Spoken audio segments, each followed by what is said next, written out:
Out in the middle of the vast empty Pacific Ocean, there's a city that just shouldn't exist. It's a ghost city, built not on solid ground, but on a living coral reef. Canals crisscross through it, earning it the nickname, the Venice of the Pacific. Its walls are made of massive black stones stacked up like firewood, and some of them weigh more than a fully loaded cement truck. These stones were somehow moved for miles, over rugged mountains and open water, and then stacked with baffling precision, all without wheels, pulleys, or even mortar to hold them together. So, how is that possible? How could an ancient society, with no signs of advanced technology, build a metropolis on the open ocean? Well, if you ask the people of Pohnpei, the island where these ruins lie, they'll tell you a story. A story about magic, about powerful sorcerers who came from a faraway land. They say this city wasn't built by human hands at all, but by a flying dragon. And as incredible as that sounds, the legend is just the beginning. For decades, archaeologists have been trying to piece together the secrets of this place, known as Nan Madol. And what they're discovering is, in many ways, even stranger and more profound than any myth. Number 1. The Legend of the Flying Dragon. The story of Nan Madol starts in the world of legend. Pohnpeian oral tradition, passed down through countless generations, tells of two brothers, a pair of sorcerers named Olisipa and Olasopa. They were said to be giants, much taller than the local islanders, and they sailed to Pohnpei from a mythical land to the west, looking for the perfect place to build an altar for their god of agriculture. After a few false starts on the main island, they finally picked a spot on the edge of a shallow turquoise lagoon. This was it. This is where they would build their place of worship. But they weren't about to quarry stone and haul it like ordinary men. The legend says they performed sacred rituals and, with their powerful magic, summoned a great flying dragon. This creature, under their command, lifted the enormous multi-ton basalt pillars into the air, flying them from a volcanic quarry miles away and setting them gently into place on the reef. When Olisipa passed away, his brother Olasopa became the first ruler of this incredible new city. He took the title of Saudeleur, the Lord of Deleur, and founded a dynasty that would rule the island for centuries. They presided over this magical city, which they called Sao Nan Leng, the Reef of Heaven. For many Pohnpeians, this isn't just a fanciful bedtime story. It's a sacred history and explanation for the impossible city that still stands today. It's how a place like Nan Madol could ever have been born. Number 2. The city that shouldn't exist. Even if you set the legend aside, the reality of Nan Madol is no less mind-blowing.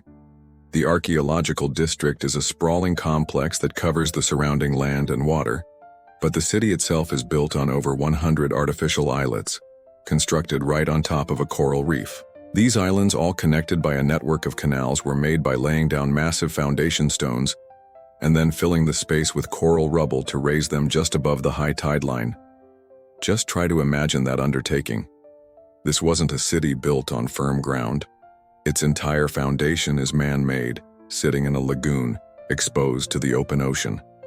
For nearly 500 years, this was the ceremonial and political capital of the Saudeleur dynasty, which rose to power around the 12th century and united the entire island of Pohnpei. While the island's population was around 25,000 people, Nan Madol was the exclusive domain of the elite, royalty, priests, and high-ranking officials, likely numbering fewer than 1,000 residents. The city was meticulously planned out. It had districts for the ruling class, administrative centers, and a sacred mortuary for royal tombs. There were even special islets dedicated to canoe making, food preparation, and producing coconut oil. It was a highly organized capital. But here's the catch. The city had no fresh water and no land to grow food. Every single drop of water, every piece of fruit had to be brought in from the main island by boat. It was a logistical nightmare, and it reveals an incredible level of social control. The rulers of Nan Madol didn't just command the labor to build the city. They commanded the resources of the entire island just to keep it running. Number 3. The impossible stones. The real head-scratcher, the question that still baffles engineers today, is the stone itself. The walls of Nan Madol are built from naturally formed, log-shaped pillars of basalt, a dark volcanic rock. These pillars were quarried from a site on the opposite side of Pohnpei, up to 25 miles away over rugged mountainous terrain. And we're not talking about small rocks. The average pillar weighs 5 tons. Many weigh 25 tons. The largest cornerstones, which anchor the most important buildings, weigh an incredible 50 tons. To put that in perspective, that's the weight of about 8 large elephants. It has been estimated that the total weight of the basalt used to build the city is as much as 750,000 metric tons. For comparison, that's more than 10 times the weight of the steel in the Eiffel Tower. And all of this was done by the ancestors of the Pohnpeians, a civilization that had no metal tools, no wheels, and no large animals to help. So, how did they do it? The stones are stacked in a distinctive header-stretcher pattern, an interlocking crisscross that creates walls up to 50 feet high and 16 feet thick.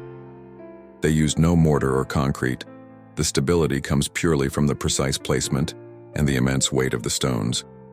It's an engineering masterpiece that seems to defy everything we know about Stone Age cultures. Number 4. The scientific investigation. So if it wasn't a flying dragon, how did they move those colossal stones? Archaeologists have been chipping away at this question for over a century. The most popular theory involves giant rafts. The idea is that the builders felled huge trees, lashed them together, and then, using levers and rollers, maneuvered the basalt columns onto the rafts. From there, they could pull the rafts through the shallow lagoon to the construction site. Once they arrived, they would have had to build massive ramps out of earth or logs, and then, with sheer manpower, use ropes made of hibiscus fiber to drag the stones into place. It's a plausible theory, and it's the one you'll hear most often, but that's all it is. A theory. We've never found the remains of any rafts, ramps, or tools that could prove it once and for all. In recent years, modern tech has given us a few more clues. LiDAR scanning has created incredibly detailed maps of the entire complex, revealing features hidden underwater and beneath the jungle. And new dating techniques have helped us pinpoint the construction timeline. By analyzing the coral foundations, scientists have shown that the main building phase kicked off between 1180 and 1200 AD. This confirms that the most impressive structures were built right at the beginning of the Sodelur dynasty, a stunning display of their immediate power. But even with all this fancy tech, we're still stuck on that one big question: how? The science tells us when it was built, but the methods are still a complete mystery. Was it just brute force and brilliant planning, or is there a piece of the story we're still missing? What do you think is the best explanation for how Nan Madol was built? Let me know your theories down in the comments. Number 5. The Sodelur Dynasty, a story of power and collapse. To really understand Nan Madol, you have to understand the Sodelur, the dynasty that claimed to be descended from those mythical sorcerers. For about 500 years, they were the absolute rulers of Pohnpei, and Nan Madol was the ultimate symbol of their power. Oral traditions say the first Sodelur kings were benevolent, but their descendants grew more and more tyrannical. They created a system where the king owned all the land and everyone on it. The common people were forced to pay constant tribute, yams, breadfruit, fish, to the king at Nan Madol. The rulers even made local chiefs from across the island move to the city, where they could be kept under a watchful eye. It was a system of total control. The city's isolation wasn't a flaw, it was a feature. By making themselves completely dependent on the mainland, the Sodelur guaranteed that the entire island had a stake in their survival. But that kind of power never lasts. The demands became too much. Legends even speak of a cruel king who developed a taste for human flesh. The people had had enough. Around the year 1628, the dynasty was overthrown. As the story goes, a hero named Isokalekal, a demigod and son of the thunder god, sailed from the east. With the help of the oppressed Pohnpeian people, he invaded Nan Madol and defeated the last Sodelur ruler, ending the dynasty for good. Isokalekal and his successors lived at Nan Madol for a time, but eventually they abandoned it, moving the capital back to the main island. Without its god-kings and the tribute system that fed it, the Reef of Heaven was left to the wind and the waves. Number 6. Stranger than myth. The fall of the Sodalur explains why Nan Madol was abandoned, but recent research has added a new twist to the story, one that might be even stranger than the dragon myth. A startling new theory suggests the dynasty's collapse wasn't just political, it was environmental. By analyzing the coral used to build the city, scientists have found evidence of dramatic sea level fluctuations caused by powerful El Niño and La Niña cycles. This research suggests that right at their peak, the Sodalur were fighting a losing battle against the ocean itself. To make matters worse, the island of Pohnpei is naturally sinking, which only amplified the problem of rising seas. The rulers were likely trapped in an endless cycle of repairing and reinforcing the city against constant flooding and storm surges. Imagine the crushing labor involved on top of the already heavy tributes. It may have been the final straw that broke the people's allegiance and paved the way for Isokilakil's successful invasion. So the mystery isn't just how Nan Madol was built, but why it fell. It might not have been just a coup. It may have been one of history's first societies to collapse because of climate change, a civilization that built an impossible city on the sea, only to be brought down by the very waters they tried to master. That truth, discovered in the chemistry of ancient coral, is a stark warning that feels more relevant today than ever. Nan Madol remains a place of deep, profound mystery.